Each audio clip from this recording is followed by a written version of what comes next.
Our Lady of the Rosary, nakakagawa ng miracles. Humingi po ng tulong kay Apo Manaoag. Bigyan po kami ng lakas. Pag sinabing Manaoag, ang una nating maiisip ay ang simbahan.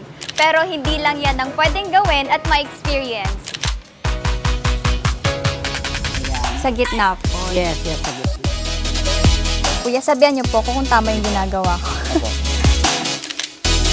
Aangat po siya ng aangat po.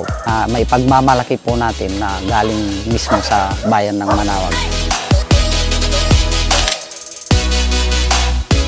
Dito kami nabubuhay sa pamaypay na to. Malaking tulong to para sa amin.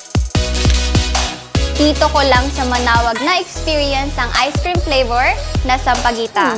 Sarap. Piliin mo rin ang Pilipinas. I am Andrea, your cheerful explorer. Galing kayo, Manaoag, dito sa Ganda mo, Pangasinan.